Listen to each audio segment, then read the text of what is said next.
was going to start. It's like we're here waxing philosophically about knitting and unraveling things. Oh, you thought it was already going? No. Oh, okay. I'm just adding. Oh, okay. Kind of some extra on out of context commentary before we start the actual podcast with our habitual 5 seconds of silence. Let's see if Dale can do it. All right, we're going to go.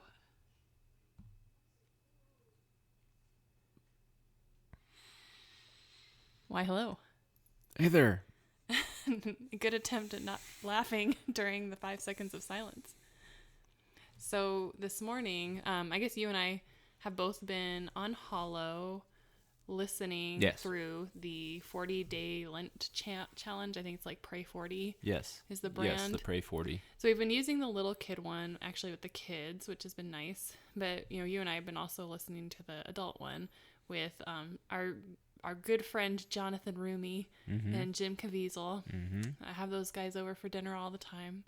And for some newer folks. And then today was homilies by, good old Father Mike. Others might know him as Father Mike Schmitz. Yeah. But I when I did hear him talking, I thought you had sped it up to 2x, but then I just realized, wait, no, that's just Father Mike. I thought it was sped up too.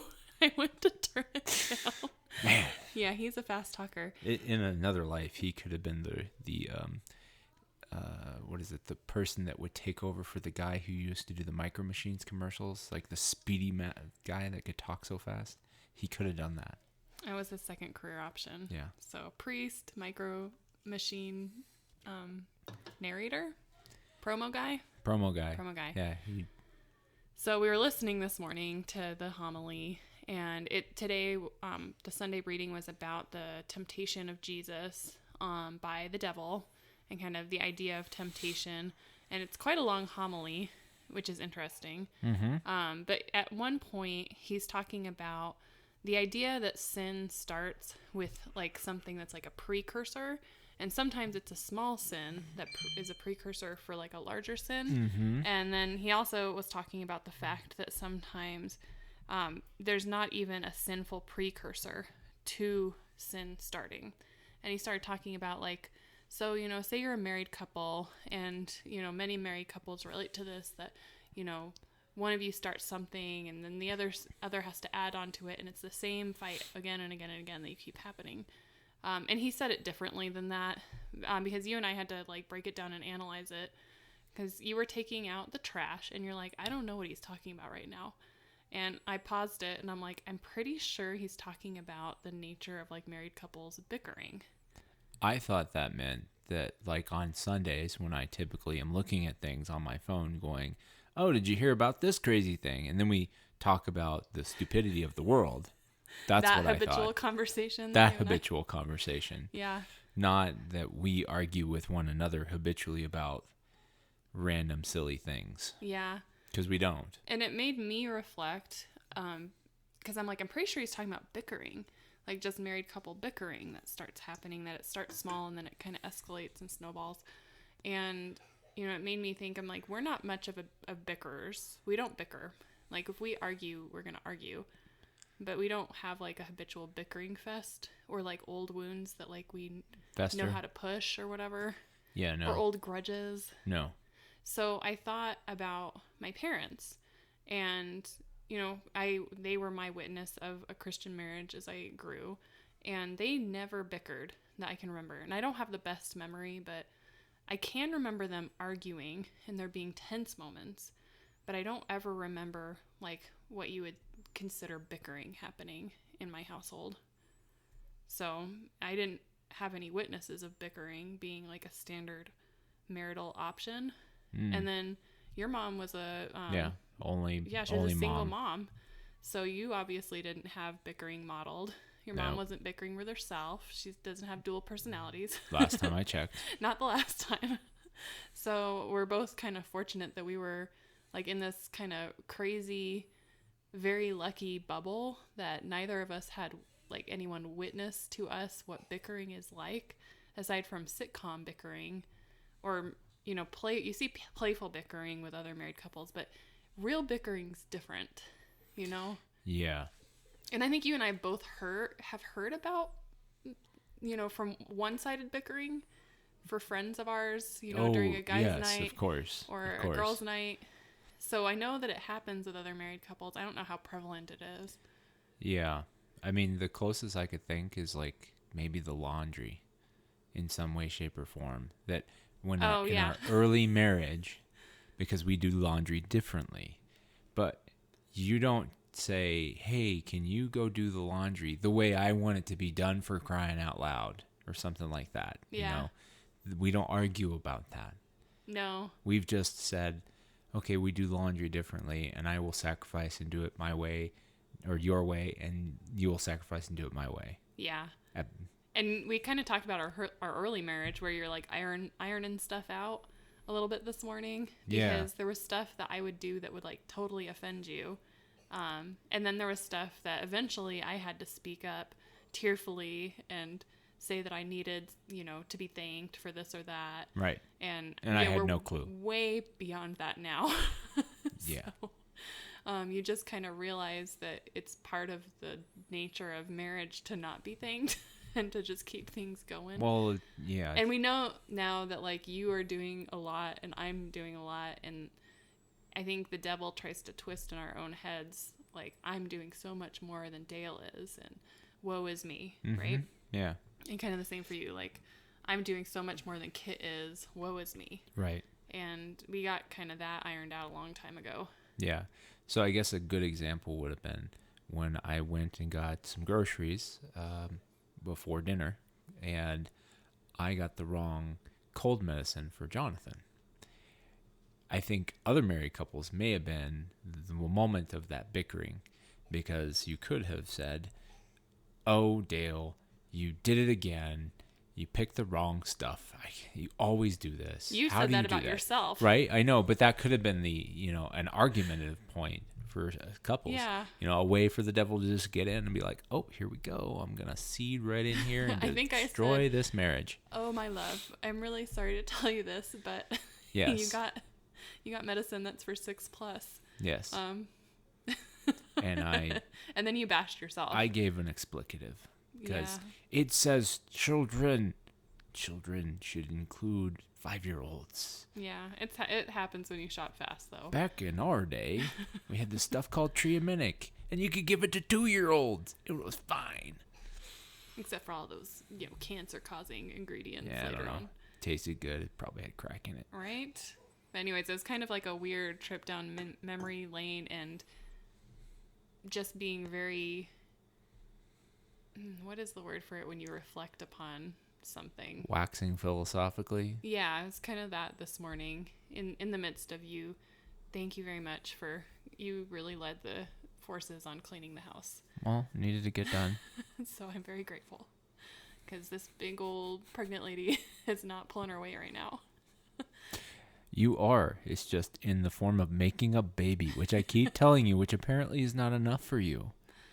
I know. It's hard. 3 more weeks.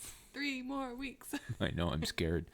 3 more weeks. Holy crap. That's right down the road. Yeah. I washed the bedding for the bassinet today. So clean bedding. That's right. And I think we need to figure out where swaddles are, because I'm not sure that I kept swaddles. Yeah. You and I were thinking that same thing. Yeah. Got the pan, tilt, zoom baby monitor all working. Yeah. You got that tested out. It's freaky. Yes. It's the Panopticon. Yep, but that's the world we live in. It is.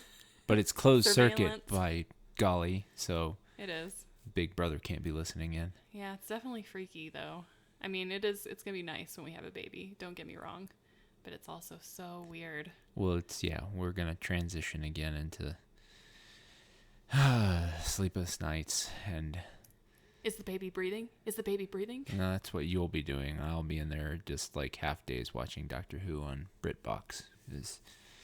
It's on the free video app on my phone. Oh, nice. Yeah.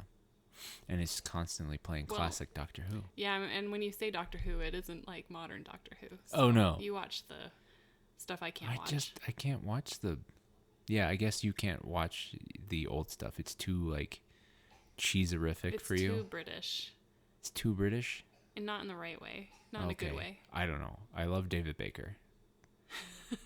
We've been all over the place with our intro today. Yeah. Well, I'm Kit. I'm Dale. Welcome to Catholic Hitch. We are a Catholic family seeking heaven and hoping to pick up others along the way. Small, big talk. Big talk. Yeah. So it's been a busy weekend and a long day. So we're like going straight to big talk today, which, you know, is warranted since we had a 10-minute intro. So we really early on in our podcast, one of our very first episodes was about being godparents and just talking about like how should you be a godparent and model that in front of your goddaughters, in our case.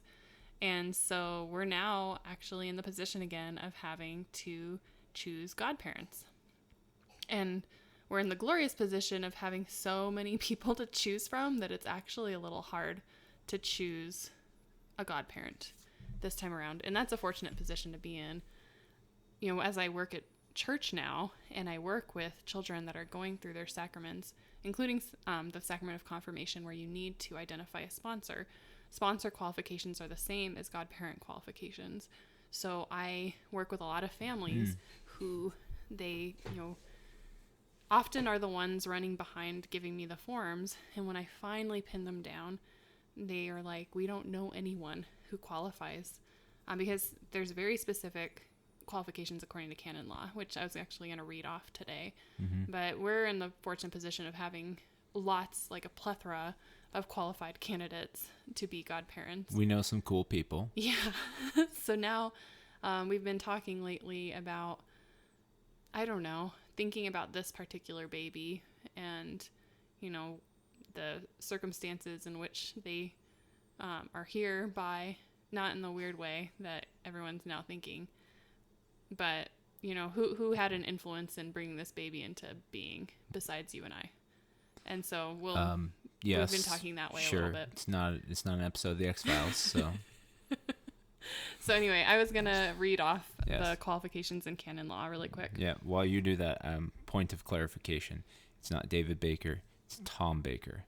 I do that all the time because I know a David Baker, but it's Tom Baker. He was the most awesome Doctor Who. All right, get it right, Dale. 8 years as Doctor Who, I believe it was. Okay, good. So you pulled up on my phone where I had it prompted with the canon law section we were going to read. I was wondering what all that reading stuff was. I'm like, oh, this is a lot of words. I was like, oh, now I have to scroll back through. So this is in canon law. And even in the baptism chapter, it calls godparents sponsors. So they're identified as sponsors, at least in this particular version. So sponsors and godparents have the same qualifications. Baby sponsors versus like child sponsors or teenage sponsors? No, it's for baptism, for the sacrament of baptism. Oh, okay. This is specifically. And I'm familiar with the qualifications for confirmation sponsors because that's the sacrament I'm dealing with the most that requires a person to come into that role, like officially. But it is the same, you know, so as I read this, it's all familiar to me. So, you know, there can only be one male sponsor or one female sponsor or one of each. So you can't have like your two girlfriends be sponsors, even if they're not, you know, in any kind of an untoward relationship. So it seems more like, okay, I'm probably jumping ahead, but it seems more like you should have one sponsor, but then they made an exception to allow for two sponsors if it was a husband and a wife. That might, I don't know. It doesn't go so far as to explain the reason for that specific notation, but it specifically states you can't have basically two females or two male sponsors. I mean, come on, where's JD when you need the canon law commentary? I know. I'm probably getting it wrong too. Probably. You know, he listens. Yes, I'm sure he listens to our tiny podcast here. So to be permitted to take on the function of a sponsor, a person must be designated by the one to be baptized. So that would be in a situation where it's an adult that's pursuing baptism, so RCIA. So the person being baptized should identify them, or by the parents of the person who is going to be baptized, or in the absence of either of those, by the pastor or minister, and they need to have the aptitude and intention of fulfilling the function. So that means you can't, like, Simon of Cyrene someone into being a godparent. That's probably good. Yep. Doesn't quite work. Nope. So this is one that's definitely a sponsor requirement. They have completed the 16th year of age unless the diocesan bishop has established another age, or the pastor or minister has granted an exception for a just cause. I actually had a exceptional sponsor situation last year where a slightly younger person, I think she was 15 and a half, she was accepted to be a sponsor. So, and that was by our pastor, who is permitted to provide that exception. So the other, of course, requirement is they have to be a Catholic and they have to have been confirmed, which means fully initiated into the church and have already received the Most Holy Sacrament of the Eucharist, and who leads a life of faith in keeping with the function to be taken on. So it makes you wonder, is it the confirmation that becomes the challenge, or is it the practicing Catholic that becomes the challenge for a lot of people? Practicing Catholic, in That's my experience. the majority. Yeah, I can talk a little bit about what I see. And then they cannot be bound by any canonical penalty legitimately opposed or declared. I'm guessing that means they can't be excommunicated or something. I don't know what that means. I don't know. You can let us know later, JD. Come on. And then they cannot be the father or mother of the one to be baptized. So you can't be the godparent to your own kid. That makes sense. Mm-hmm. So I have one situation in my program that's really interesting. So one family, and they're working so hard to get one of their kids baptized, and it's actually a stepchild. And I was kind of corresponding with the mom, and she's like, could I be the sponsor? And I'm like, I don't know. So most of the time, if anyone asks me about anything that would be like an exceptional circumstance, I go to our priest because I don't want to be the one to, it's not appropriate for me. You go to the experts. Yes. And apparently a step parent is okay to be a sponsor. So it's biological parent that they're talking about? So a biological parent can't be a godparent of their own child or a sponsor of their own child. This feels like there's a good Hot Fuzz reference just kind of in here. Okay. It's the mom and the sister, the one and the same. We need to watch that movie again. We do. Maybe in the hospital. Yeah, maybe. We have a hospital playlist. Yeah. So you just kind of asked about, like, you wonder what is the situation that most removes people from eligibility for being a godparent or a sponsor. So in my experience, it's not practicing their faith, which extends to someone being married outside of the church. Which I'm sure is fairly prevalent these days. Yeah, so that unfortunately removes a lot of people from being qualified. Yeah, I mean, it's hard. It's really hard because divorce is just like, it's such a prevalent thing anymore, and then people fall away because, it's and just I would say not fun stuff. It's also, a lot of the situations I've seen, it's women who've married unbelieving husbands, and, at least when they were getting married, the husband felt uncomfortable with going and having a Catholic marriage, so they are married outside the church to like have a happy medium, like a compromise. Yeah. And it's usually the women who are not eligible because of that particular requirement. Yeah, I think we should make that a prerequisite of any of our children that choose the vocation of marriage. You either are marrying a man or woman that is converting to Catholicism or is a Catholic. Yeah. Because I'm just not going to put our kids through that strife. They can hate me as much as they want. I mean, I think we're waxing philosophical about the level of control that we'll have over our adult children. True. But our testimony of our own selves. But I don't know. They are, we'll have to see. If they stay in relationship with us in the same way that they are in relationship with us right now. This is true. They would take that advice, just like I follow my parents' advice most of the time, right? But we're just hitting teenagerdom, so. We don't know. The alien abduction hasn't happened No, that's yet. why I pray for our children every day. Very nice. So, anyway, those are the specific qualifications of godparents. And I am very familiar with that, in that I have to help families find sponsors all the time. And often my solution when a family doesn't know anyone that qualifies is ask your teachers, your child's teachers, if they would be willing to sponsor, because I have 50 volunteers in my program who are wonderful human beings and be excellent sponsors. And I'm sure there's some exceptional circumstances within my volunteer group, but I think for the most part, you're going to find like a lot of qualified candidates. So I do have some volunteers that are acting as sponsors. I think it's challenging because for most people, you're looking in your own social circle, because typically you think of a godparent as someone that is close in relation with the family. And it's difficult to think, okay, I'm going to have this, quote, perfect stranger that's a good Catholic be the godparent for my child. It's like, well, yeah. But you never know that maybe by doing that, then they become a really good friend of the family. Yeah. You know, it's that can happen. Ideal. So the idea of a godparent is, I skipped the first paragraph of canon law. I'll just kind of summarize it rather than trying to bring it back up.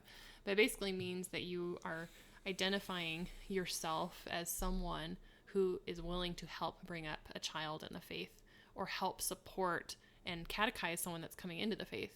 Yeah. So the sponsor, actually, for an adult, should be playing like a role with them, learning and preparing through that RCIA process. Yeah. In that way. But, we don't live in an ideal world anymore. No. So sometimes you just, I think, have to find someone. Yep. And people move and you get distance between you. I mean, we have a godchild that's 2,000 miles away from us. Yeah. So we just have to pray. I pray for her every day. Yeah. And we remember her baptism day when it comes around. Yes. And send her little things, really, little faith items, or, little cute necklaces that are faith-based. But it's, that's the best we can do. Fortunately, it's my, best friend's daughter, so I think we'll still be in relationship for a long time.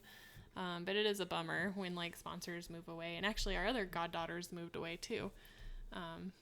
So same kind of problem. Not quite 2,000 miles, but I think about 1,500. Yeah. So we're in the situation of having to, really cull through a lot of super great candidates to figure out who we want to have be a godparent. You and I have been kind of going back and forth about that. Yes. And going through and kind of having this discussion makes me actually think about my godparents, which, are not practicing Well, but I think Catholics. It kind of goes to the context of, it was someone in the family. And I think when we were kids, and I don't know, maybe the 70s, the 60s were the same way. Maybe it was that way a long, long time ago, too. So our godparents are aunts and uncles. Yeah. And which makes sense if in the context of going way, way back, when everybody was a practicing Catholic, it's easy. It's Uncle Joe. He's going to do the job. Oh, yeah, I got it. Forget about it, Yeah. But that's not the case anymore, and I think even when we were kids, again, kind of, we were in that flux of getting out of a Christendom age of life where everybody was a practicing Catholic, or they were Christian, so it was just the way of being. And it turned out actually no, not everybody was. And yeah, so I think we pray more for our godparents than they pray for us, probably by a large magnitude. Yeah. I would say. I'd say so. Yeah.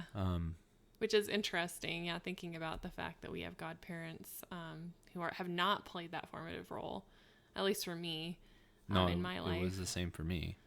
So, it is actually, that's a good comment, that we are coming out of this autopilot as a church that we'd been in for hundreds of years, and thinking like everyone believes, and it was like we were on cruise control while, the whole world happened. Then the sexual revolution hit.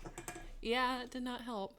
I think I don't know. There's a lot of factors, right? Industrialization kind of played a role in dehumanizing people. Yes. Technology, the technophiles thinking like technology would be our savior, that started coming into play in like the early 1900s. Yep.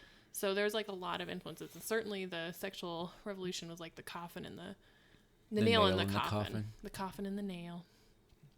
You're picking up what I put down. Yep. So you take the coffin and you put the nail upside down and then you just whack really hard. That's how I would nail a coffin. I know, totally. No brainer. So, yeah, but we didn't realize until very recently that we were not in a Christendom anymore. And suddenly we had to like put our hands back on the, whatever the joystick is that flies the plane. I don't know what that would be. I don't know what it's called, actually. We're not pilots. It's probably just call okay. it a joystick because I only play it in video games. We had to put our hand back on the church joystick and start piloting through an apostolic age that we're in now. That's right. And that's when we have these rules that are really serious and are also difficult for people who don't have any qualified sponsors. It's really hard. I feel terrible for families and hope that, you know, they're kind of coming in on the bottom of a curve that's going to be, you know, through the fact that they're sacramentalizing their kiddos, that, you know, that situation isn't going to show again. That's the hope of my heart. Yeah. So hopefully. Yeah. We can pray. We have a big decision ahead of us. Yeah. We got to figure it out. The list is a short list, a short list. Luckily, it's not a long short list. I don't understand the difference. So typically when you have a list of candidates, when you get to the short list, is this a business term? Yes. Oh, okay. So when you have to go and win work, you are in a list of people competing for such thing. Okay, like when you put in a proposal for a project. Yes, thank you. That's okay. The words that I'm trying to get out of my mouth, but it's not working tonight. And then you are put on the short list when they're like, oh, these are the best candidates. Okay. So that's what I'm saying. Yeah, I guess it's we're at the short list stage. Short list. A short list stage. Yes. But yeah, it's still a little agonizing to actually have to like choose someone. But yeah, and we've got to get that done here shortly. Yes. And we may be able to have our baptism during Sunday Mass for our baby. So I've heard. I know. I think we're going to be the first ones to test whether or not it's going to happen. Yeah, we'll see. But our pastor said he's bringing it back. So it brings some logistical questions because will it be at the 12:30 Mass? He said it will be the 12:30 Mass. Yeah, but then I'm the MC. So then you have to get a substitute for that Mass. Okay. Because that would be very awkward, wouldn't it? Oh, and it's time for the baptism. And then the MC's walking back. Why is the MC walking to the back? If people haven't figured out that we're like then married yet, they'll figure it out then. I'm holding the book for Father as he's doing the baptism for our child. And then they hand me the candle. From, no, you know, but you don't. The Godparents get that. Yeah. So you're good. You could be an I MC. could just hold the baby and I'll hold the book. All right, I'm kind of liking this now. Wait, no, Terrence can hold the book. Yeah, he'd be in his altar server garb. Yeah. It's going to be weird. That would be totally weird. Well, my plan is, because it's the 12:30 Mass, and whenever it's like food and fellowship Sundays, we always get like the worst of the food because it's like the leftover food. Yeah. It's our cross to bear. But I'm going to get like a big sheet cake, like a huge one for everyone, and everyone can have cake after church and kind of be invited to celebrate our baby's baptism with us in the narthex. Mary Antoinette. Let them eat cake. Yes. Sorry. It's a late Sunday night, apparently. All of 6:30 p.m. That's late for pregnant ladies. It's late for me right now, too. Right. Well, if you have any comments, ideas, if you understand canon law better than we do, so feel free to write in, JD. Yeah, come on. CatholicHitch@gmail.com. May the Lord guide and protect our journey. Amen. Did I say that right? No. What is it? It's technically, may the Lord guide us and direct our journey, but we've been saying may the Lord guide and direct our journey for a long time. And now I'm just guide and protect. It's close enough. Right. Oh, man. You have to watch the YouTube to get this commentary. See y'all.